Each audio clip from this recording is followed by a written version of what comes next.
High বন্ধুরা, আসসালামু আলাইকুম। আপনারা সবাই কেমন আছেন? আশা করি সবাই ভালো আছেন। আজকে যে বিষয়টি নিয়ে কথা বলবো সেটি হচ্ছে একটি নতুন বাইক কেনার জন্য আপনাকে কি কি ডকুমেন্টস নিতে হবে বা কি কি থাকতে হবে। তার আগে আরেকটি কথা বলে নিচ্ছি, আপনি যদি আমার এই চ্যানেলে নতুন দর্শক হয়ে থাকেন তাহলে অবশ্যই চ্যানেলটি সাবস্ক্রাইব করবেন, এবং যদি অলরেডি সাবস্ক্রাইব করে থাকেন তাহলে থ্যাংক ইউ সো মাচ। আর ভিডিও যদি ভালো লাগে থাকলে অবশ্যই লাইক করবেন এবং শেয়ার করতে ভুলবেন না। আর পরবর্তীতে কোন টপিক নিয়ে ভিডিও বানাবো অবশ্যই কমেন্ট বক্সে জানাবেন। অনেকেই আমার কাছ থেকে জানতে চেয়েছেন যে একটি নতুন বাইক কেনার জন্য কি কি থাকতে হবে এবং কি কি লাগবে, কি কি ছাড়া আপনি একটি বাইক কিনতে পারবেন না, বা যদিও কিনে থাকেন তাহলে কি কি সমস্যায় পড়বেন।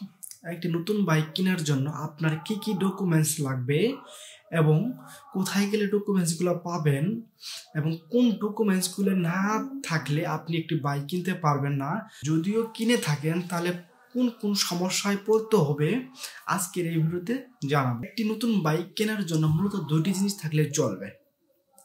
একটি হচ্ছে আপনি যে বাজেটের বাইকটি কিনতে চাইতেছেন সেই বাজেট পরিমাণ টাকা থাকতে হবে। আর দুই নম্বরে যে বিষয়টি লাগবে এটা খুবই গুরুত্বপূর্ণ, সেটি হচ্ছে যার নামে আপনি বাইকটি কিনতে চাইতেছেন অবশ্যই তার ন্যাশনাল আইডি কার্ড অথবা ড্রাইভিং লাইসেন্স বা পাসপোর্ট, এই তিনটার ভিতরে যে কোনো একটি থাকলেই চলবে।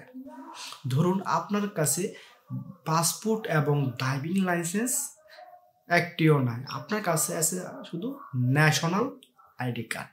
অবশ্যই আপনি ন্যাশনাল আইডি কার্ড দিয়ে একটি নতুন বাইক কিনতে পারবেন।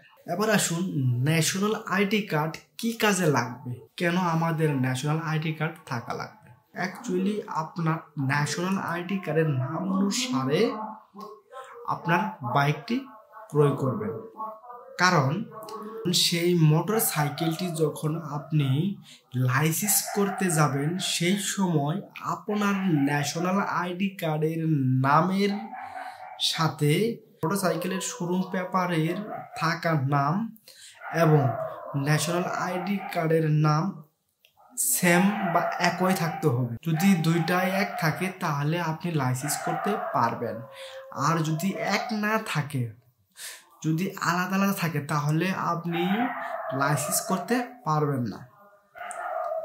আপনাকে আবার লাইসেন্স করার জন্য আপনি যে মোটর সাইকেল ডিলার পয়েন্ট থেকে বা শোরুম থেকে মোটর সাইকেলটি কিনেছিলেন সেই শোরুমে আবার গিয়ে আপনার নাম পরিবর্তন করে তারপরে লাইসেন্স করতে হবে। এজন্যই আপনার মোটর সাইকেল কেনার জন্য ন্যাশনাল আইডি কার্ডের প্রয়োজন